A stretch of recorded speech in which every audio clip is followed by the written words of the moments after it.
So Shure has an interesting problem on their hands. See, because they have this, and the Shure SM7B is unquestionably the most sought after microphone in content creation, and I would argue as a dynamic microphone, one of, if not the most sought after dynamic microphone for music as well, at least for vocals. And its history goes back to like the 1970s with the Shure SM7, and before that even, the Shure SM5. And the SM5 needed a little bit of refining.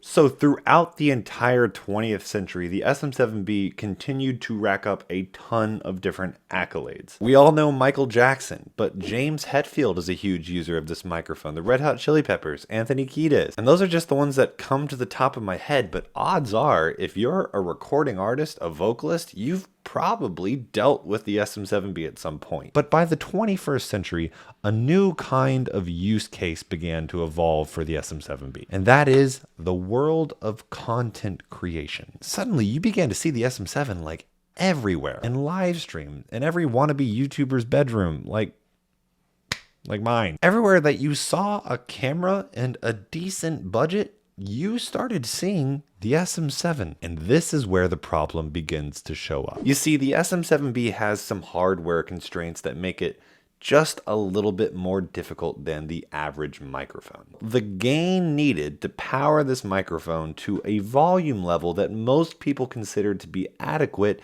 requires more power than a lot of beginner hardware can provide. Yet, every single person and their mother wants this microphone on their stream, and thus, a gap in the market was formed. See, Shure has this predicament. We have this microphone that everybody wants, something that's seen such a resounding resurgence in popularity and a completely different use case than what it was originally designed for, at least when it comes to hardware. And in these somewhat more affordable setups, this expensive microphone needed more than a lot of that hardware could offer. And the MV7, this bad boy right here, was the answer, was the solution. Or was it? Let me back up a second and give you a little bit of a clarifying statement when it comes to the SM7B. Something I always say. While it is true that it is harder to power than the average microphone, any interface that has above around 55 decibels of gain can probably power this microphone just fine. It can power this microphone to a high enough volume level that the average user really isn't going to tell a difference. And if you have good production chops, you can get this thing sounding as good or better than if you used an external gain booster like a cloud lifter. But you all know that. I've said it on so many videos. All right, so here's what's going to happen. I want to share with you a little plugin called Gullfoss. This is a sponsored portion of the video, but it's a blind mic test between the USB, the XLR, and the SM7. So you have to watch it. From there, we'll do another blind microphone test at the end of the video. That way you can reassess where you went wrong with the first blind test. As many of you already know, Gullfoss is an intelligent EQ that reacts to your audio inputs in real time. What it does and how it reacts to that input really depends on the parameters that you give it. Ever since I downloaded Gullfoss, I've used it on nearly every processed voiceover chain, replacing the role of a typical dynamic EQ. Basically, I'm using it to control unwanted frequencies and adding high-end presence while simultaneously controlling the harsher, more aggressive and sibilant tones. I also use it on almost all my mastering chains, where a static EQ would have to permanently cut or boost a frequency. Gullfoss will only do this within the parameters that I set for it, meaning it will cut out the mud when necessary but leave the mix alone when not. Long story short, if you've listened to a processed voiceover or music production on this channel within the last year, you've listened to Gullfoss. And from the 14th to the 1st of December, you can get 40% off Gullfoss as part of the holiday deals. And it really will become one of those plugins that you just never not use. It's that powerful. Check out the link below if you'd like to check out Gullfoss. Hello. There is a discussion on the tone of these microphones a little bit later on the video, but I am the future editing Ricky, and I couldn't help but interject here because I have some new opinions that I wanted to form because I can never make up my mind. That's why this video has taken forever. So based on that first blind test, there are some distinct differences between the USB, the XLR, and the SM7. I do still think for the most part, any version of the MV7 and the SM7 have a very similar tonal characteristic, but it seems like the XLR version is the brightest, has the least amount of low end buildup of these three different tones. The USB version to me had too much buildup in the low end, and I liked the SM7 the least out of all these three tones because to me the SM7 was quite heady and had kind of a peaky mid-range. The SM7 to me seemed the most overly sculpted, the most muddy, but I've personally never liked the SM7 on my spoken word, my voice. Anyways, that's my 2 cents from the blind review. XLR, the most even, brighter tone. USB, a little bit too much buildup in the low end, but still perfectly fine. SM7, compared to the MV7, I think a little bit peaky in the upper mid-range. Shure went entirely above and beyond in tailoring the MV7 towards the beginner, many ways that I probably wouldn't even thought of. Not only is it substantially easier to power than the SM7, one of the main problems, but it offers 2 entirely different ways to record, a USB out and an XLR out. And you can record both of them at the same time if you wanted to. So that means no matter if you're working in an extremely adept professional recording studio or you're working with quite literally no hardware except for a laptop, a USB cable, and the mic, you're good. You can get professional audio. And at only 55 decibels of gain necessary to power this microphone, it comes in at a much more reasonable power consumption level. Something kind of akin to the SM57 or the SM58, just 1 dB of difference. And on top of that, it sounds shockingly similar to the SM7. I mean, guys, look at this frequency response. You would think you're looking at the same frequency response, and that was most certainly done on purpose. They sound for the most part and to most ears very, very similar. To me, the more important downfalls of the MV7 as compared to the SM7B has more to do with its resonance control and its pop filter. Unlike the SM7B, which has a distance between the capsule and the top of the windscreen, the windscreen here is essentially right at the level of the capsule. Now, what that means is plosives are really not that hard to commit whenever it comes to this microphone. You have to have good microphone technique. It is also relatively resonant, certainly more resonant than the SM7 is. So when it comes to the compromises of the MV7, when you're looking at the tone and the audio it produces, to me, it's less about the frequency response and the actual pure tone and more about the usability behind rejection of outside noise and its ability to reject plosives. Now, let's talk about some of the more cool technical features of this microphone. So I mentioned it before, but it has a dual output mode, meaning you can record out of the USB and the XLR output at the exact same time. Super cool, but why? I would never use it. And with the USB option, you are provided with a host of software-based features. This allows you to process your incoming signal before you ever hit the software you're using to record. And if that's something like OBS or something like Premiere, audio editing perhaps isn't quite as much on the forefront as something like Ableton or Pro Tools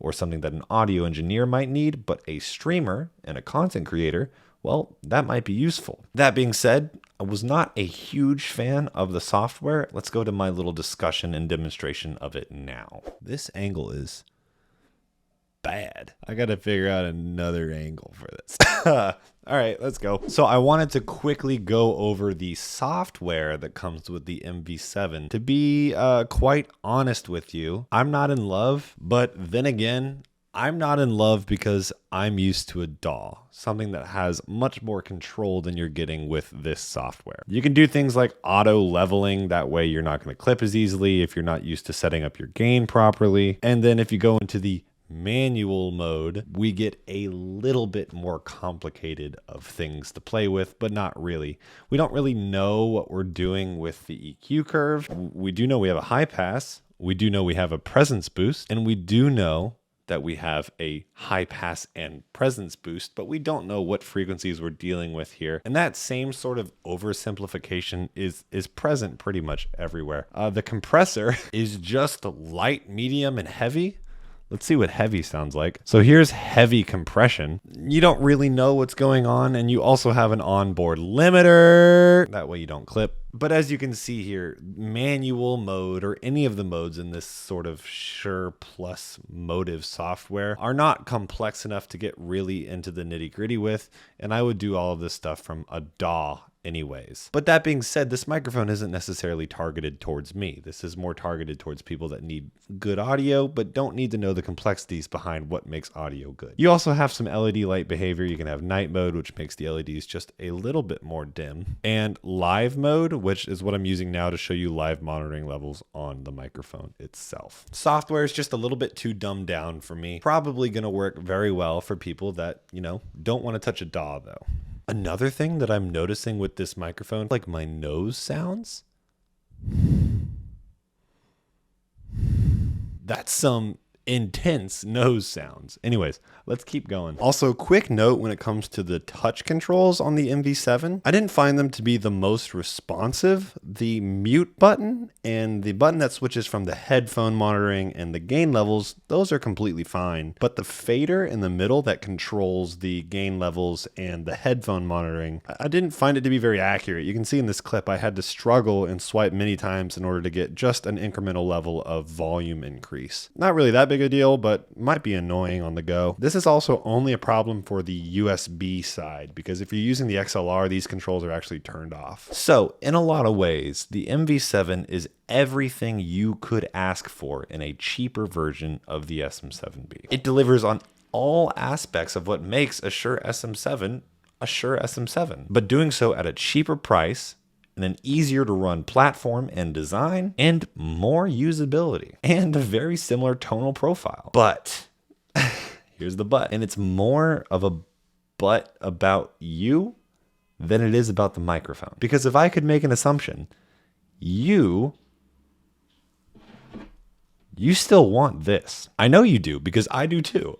And we probably think pretty alike. And that leads me on to my next topic, something I've harped on in the past. It's design. Although it's less quantifiable, it's hard to deny the presence of the SM7B compared to its little brother here. As I've said before, it looks great on camera. It has an amazing industrial design. I would say it's one of the best looking microphones on the market. And there's no denying its pedigree. People know this microphone. People want this microphone, regardless of the fact that there is another microphone out there that is probably better for you. Admittedly, this is probably a little bit pedantic, but the MV7 just doesn't hold as much visual weight as the SM7B. I mean, the squashed nature of its proportions, its smaller design, when you feel it compared to the weight and the industrial metal of the SM7, it feels like a cheaper product.